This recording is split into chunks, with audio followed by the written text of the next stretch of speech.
నమస్కారం పిల్లలు, మీ అందరికీ హృదయపూర్వక స్వాగతం. మునుపటి అంశాలలో మీరు మానవులలో విసర్జన వ్యవస్థ మరియు మూత్రం ఏర్పడే విధానం గురించి తెలుసుకున్నారు. ముఖ్యమైన అంశాలను మరోసారి పునశ్చరణ చేద్దాం. విసర్జన అనేది శరీరంలోని వ్యర్థాలను తొలగించే ప్రక్రియ. విసర్జన వ్యవస్థలో ఒక జత మూత్రపిండాలు, మూత్రనాళాలు, మూత్రాశయం, ప్రసేకం ఉంటాయి.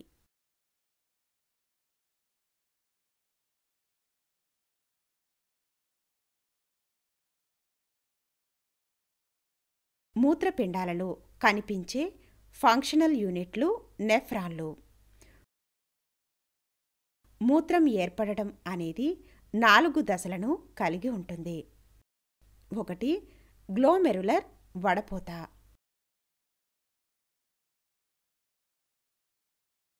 2. గొట్టపు పునఃశోషణం. 3. గొట్టపు స్రావం. 4. మూత్రం యొక్క గాఢత. నేను మౌనిక. ఈరోజు 10వ తరగతి జీవశాస్త్రం యొక్క జీవిత ప్రక్రియల పాఠం నుండి ఇతర జీవులలో విసర్జన అంశం గురించి మీకు వివరిస్తాను. అభ్యాస ఫలితాలు. ఈ అంశాన్ని అధ్యయనం చేసిన తరువాత మీరు ఏకకణ జీవులలో విసర్జన, బహుళ సెల్యులార్ జీవులలో విసర్జన, మొక్కలలో విసర్జన, మొక్కలలోని ద్వితీయ జీవక్రియల గురించి తెలుసుకుంటారు. కీలక పదాలు: ఓస్మోర్గ్యులేషన్, సంకోచ వాక్యూల్,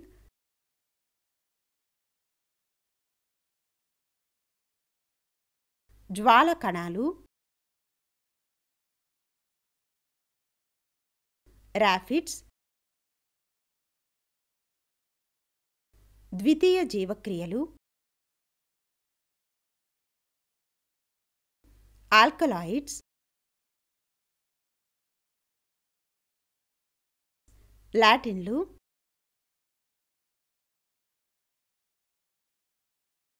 లాటెక్స్,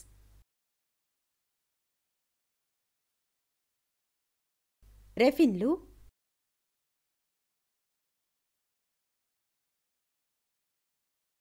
స్రావము. అన్ని జీవులకు జీర్ణక్రియ, శ్వాసక్రియ, రవాణా, విసర్జన మొదలైన వివిధ విధానాలు లేదా ప్రక్రియలు ఉన్నాయని మనకు తెలుసు. విసర్జన వ్యవస్థ యొక్క సంక్లిష్ట ఏకకణ నుండి బహుళ సెల్యులార్ జీవులతో కూడా పెరుగుతుంది. ఇతర జీవులలో విసర్జన. వివిధ జీవులు విసర్జనలో వివిధ వ్యూహాలను ఉపయోగిస్తాయి. ఏకకణ జీవులలో నిర్దిష్ట విసర్జన అవయవాలు లేవు. ఈ జీవులు శరీర ఉపరితలం నుండి చుట్టుప్రక్కల నీటిలోకి సాధారణ వ్యాప్తి ద్వారా వ్యర్థ ఉత్పత్తులను తొలగిస్తాయి.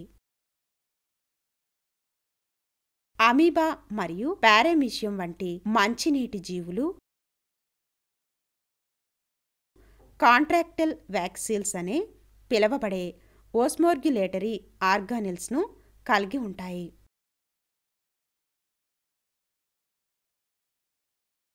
ఇది శరీరం నుండి నీరు మరియు వ్యర్థాలను సేకరిస్తుంది. ఉబ్బి ఉపరితలంపైకి చేరుకుంటుంది మరియు దాని కంటెంట్ను బయటికి విడుదల చేయడానికి పగిలిపోతుంది. ప్రధాన విసర్జన ప్రక్రియ శరీరం ఉపరితలం ద్వారా ఓస్మోసిస్ ద్వారా జరుగుతుంది. శరీరం నుండి వ్యర్థ పదార్థాలను తొలగించడానికి బహుళ సెల్యులార్ జీవులు వేర్వేరు విసర్జన అవయవాలను కలిగి ఉంటాయి. విసర్జన అవయవాల యొక్క నిర్మాణ మరియు క్రియాత్మక సంక్లిష్టత స్పాంజ్ల నుండి మానవులకు పెరుగుతుంది. స్పాంజ్లు మరియు కోలెంటరేట్లు నిర్దిష్ట విసర్జన అవయవాలను కలిగి ఉంటాయి, ఎందుకంటే నీరు దాదాపు అన్ని కణాలను స్నానం చేస్తుంది. ప్లాటిహెల్మింథస్ యొక్క ప్లాట్ఫామ్లలో మొదటిసారిగా కనిపించే విసర్జన నిర్మాణాలను జ్వాల కణాలు అంటారు. ఇక్కడ చూపిన పట్టికలో వివిధ జీవులలోని వివిధ విసర్జన అవయవాలను మనం గమనించాలి. మొక్కలలో ఒక పదార్థం యొక్క విసర్జన మరియు విడుదల. జంతువుల్లాగే మొక్కలు కూడా విసర్జిస్తాయా? ఇది సమాధానం చెప్పడానికి అద్భుతమైన ప్రశ్నగా ఉంటుంది. జీవక్రియ సమయంలో వివిధ రకాల తుది ఉత్పత్తులు ఏర్పడతాయని మరియు వీటిలో నత్రజని వ్యర్థాలు ముఖ్యమైనవని మీకు తెలుసు. ఈ వ్యర్థాలను విసర్జించడానికి మొక్కలకు నిర్దిష్ట అవయవాలు లేవు. మొక్కలు జంతువుల కంటే చాలా నెమ్మదిగా వ్యర్థాలను విచ్ఛిన్నం చేస్తాయి. అందువల్ల వ్యర్థాలు పేరుకుపోవడం కూడా చాలా నెమ్మదిగా ఉంటుంది. నీడలో పెరుగుతున్న ఆకుపచ్చ మొక్కలు మరియు క్లోరోఫిల్ లేని మొక్కలు కార్బన్ డయాక్సైడ్ మరియు నీటి శ్వాసకోశ వ్యర్థ పదార్థాలుగా ఉత్పత్తి చేస్తాయి. కిరణజన్య సంయోగక్రియ సమయంలో ఏర్పడే వ్యర్థ ఉత్పత్తిగా ఆక్సిజన్ను పరిగణించవచ్చు. ఇది కాండం యొక్క ఆకులు మరియు లెంటిసిల్స్ యొక్క స్టొమాటా ద్వారా బయటికి నిష్క్రమిస్తుంది. మొక్కలు తమ శరీరంలోని వ్యర్థ పదార్థాలను ఎలా నిర్వహిస్తాయి లేదా బయటకు ఎలా పంపుతాయి? ట్రాన్స్పిరేషన్ మరియు గట్టేషన్ వంటి ప్రక్రియ ద్వారా మొక్కలు అదనపు నీటిని వదిలించుకోవచ్చు. తేమతో కూడిన వాతావరణంలో తెల్లవారుజామున గడ్డి ఆకులపై నీటి బిందువుల వంటి మంచు కనిపిస్తుంది.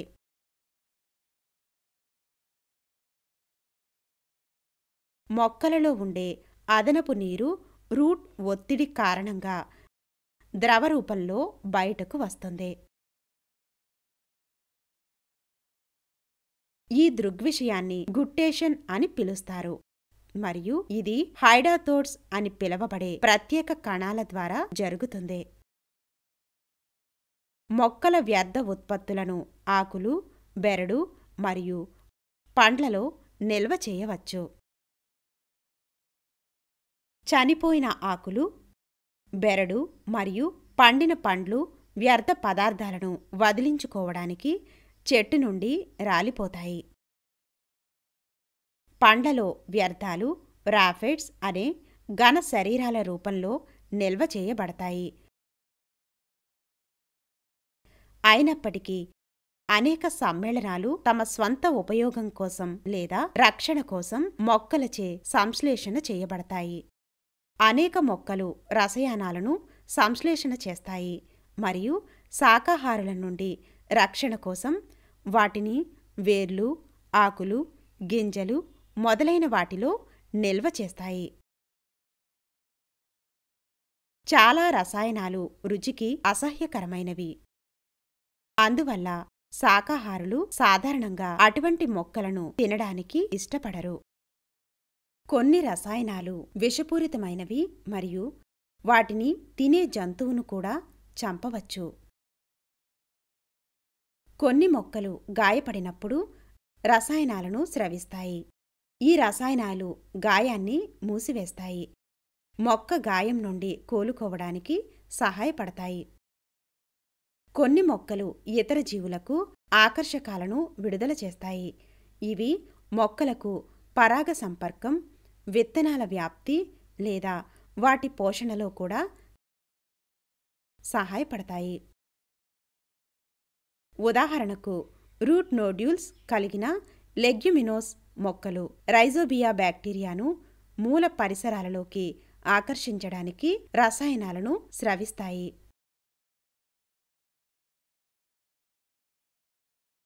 మొక్కలు రైజోబియంతో సహజీవన సంబంధాన్ని ఏర్పరుస్తాయి. ఈ సమ్మేళనాలను సెకండరీ మెటాబోలైట్స్ అంటారు. మొక్కలలో ఉత్పత్తి చేయబడిన జీవరసాయన పదార్థాలు ప్రాథమిక జీవక్రియలు మరియు ద్వితీయ జీవక్రియలు అనే రెండు రకాలు. కార్బోహైడ్రేట్లు, కొవ్వులు మరియు ప్రోటీన్లు వంటి పదార్థాలు ప్రాథమిక జీవక్రియలు. సాధారణ పెరుగుదల మరియు అభివృద్ధికి అవసరం లేని పదార్థాలు ద్వితీయ జీవక్రియలు. ఉదాహరణ ఆల్కలాయిడ్స్, టానిన్లు, రెసిన్లు, జిగురులు, లాటెక్స్ మొదలైనవి.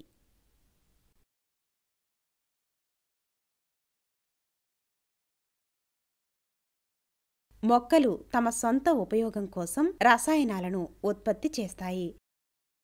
కానీ మానవులు తమ సొంత ప్రయోజనాల కోసం వాటిని ఉపయోగిస్తారు.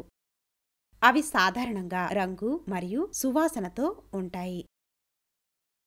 ఆల్కలాయిడ్స్ ఇవి నత్రజని ఉప ఉత్పత్తులు మరియు విషపూరితమైనవి. ఇవి మొక్కలలోని వివిధ భాగాలలో నిల్వ చేయబడతాయి. మొక్కలలో సాధారణ ఆల్కలాయిడ్స్ మరియు వాటి ఉపయోగాల క్రింద ఇవ్వబడ్డాయి. టానిన్లు కార్బన్ సమ్మేళనాలు. ఇవి మొక్కల యొక్క వివిధ భాగాలలో నిల్వ చేయబడతాయి మరియు లోతైన గోధుమ రంగులో ఉంటాయి. టానిన్లు తోలు, చర్మ శుద్ధిలో మరియు ఔషధాలలో ఉపయోగిస్తారు. ఉదాహరణ కాసియా, అకాసియా. రెసిన్లు ఎక్కువగా జిమ్నోస్పెర్మ్లలో రెసిన్ పాసేజ్లు అని పిలువబడే ప్రత్యేక మార్గాలలో సంభవిస్తాయి.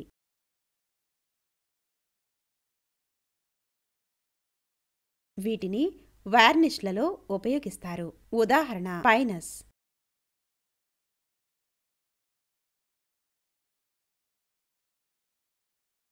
జిగురులు వేప మరియు అకాసియా వంటి మొక్కలు కొమ్మలను కత్తిరించినప్పుడు గమ్ అనే జిగట పదార్థాన్ని బయటకు తీస్తాయి.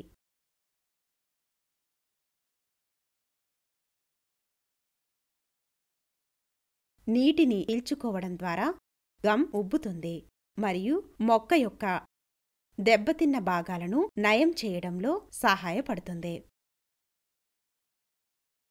చిగుళ్ళు ఆర్థికంగా విలువైనవి మరియు మందులు, ఆహారం మొదలైన వాటి తయారీలో సంసంజనాలు మరియు బైండింగ్ ఏజెంట్లుగా ఉపయోగిస్తారు. లాటెక్స్ అనేది మొక్కల ద్వారా స్రవించే జిగట, పాలలాంటి తెల్లటి పదార్థం. లాటెక్స్ రబ్బరు పాలు లేదా రబ్బరు పాలు నాళాలలో నిల్వ చేయబడుతుంది. రబ్బరు మొక్క రబ్బరు హెవియా బ్రాసిలియన్సిస్ అనే రబ్బరు మొక్క యొక్క రబ్బరు పాలు నుండి తయారు చేయబడుతుంది.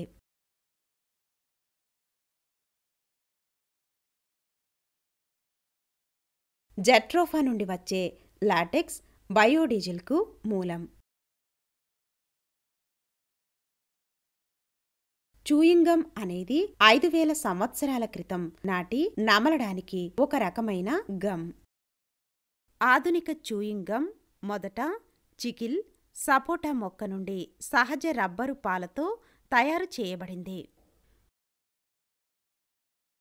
పుప్పొడి రేణువులు మన శరీరంలోకి ప్రవేశించినప్పుడల్లా నత్రజని పదార్థాలు ఉండటం వల్ల అవి అలర్జీని కలిగిస్తాయి. ఈ అలర్జీలు చర్మ అలర్జీ మరియు ఆస్తమాకు కారణమవుతాయి. ఉదాహరణ పార్టీనియం యాపిల్ చెట్టు. బ్రూగమాన్ అనే వృక్షశాస్త్రజ్ఞుడు తన ప్రయోగాల ద్వారా మూలాలు మట్టిలోని ద్రవాన్ని గ్రహించడమే కాకుండా వాటి విచిత్రమైన స్రావాలలో కొంత భాగాన్ని తిరిగి అందులోకి చేర్చుతాయని నిరూపించాడు. ఉదాహరణకు ఒకే నెలలో 4 లేదా 5 సంవత్సరాలు ఒకే యాపిల్ పంటను నిరంతరంగా పండిస్తే వేరు స్రావాలు కారణంగా ఫలాలు అందడం లేదు మరియు మీరు చాలా ఎరువులు వాడినప్పటికీ సరైన దిగుబడిని ఇవ్వదు. విసర్జన మరియు స్రావము. విసర్జన మరియు స్రావం ప్రకృతిలో ఒకే విధంగా ఉంటాయి. ఎందుకంటే రెండు పదార్థాల ప్రకరణం లేదా కదలికలు పాల్గొంటాయి. రెండు ప్రక్రియలు శరీరం నుండి అవాంఛిత భాగాలను కదిలిస్తాయి మరియు తొలగిస్తాయి. విసర్జన అనేది జీవం నుండి పదార్థాలను తొలగించడం. అయితే స్రావం అనేది ఒక బిందువు నుండి మరొక బిందువుకు పదార్థాల కలయిక. కాబట్టి స్రావం చురుకుగా ఉంటుంది. అయితే విసర్జన ప్రకృతిలో నిష్క్రియంగా ఉంటుంది. మానవులు కన్నీళ్లు, మూత్రం, కార్బన్ డయాక్సైడ్ మరియు చెమట వంటి పదార్థాలను విసర్జిస్తారు. అయితే స్రావాలలో ఎంజైమ్లు, హార్మోన్లు మరియు లాలాజలం ఉంటాయి. మొక్కలలో విసర్జన వాటి పరిసరాల్లోకి మూలాల ద్వారా జరుగుతుంది మరియు ఆకులు మరియు బెరడు రూపంలో రాలిపోతాయి. రబ్బరు పాలు, రెసిన్లు, జిగురులు మొదలైన వాటి రూపంలో మొక్కల శరీరంలో స్రావాలు సంభవిస్తాయి.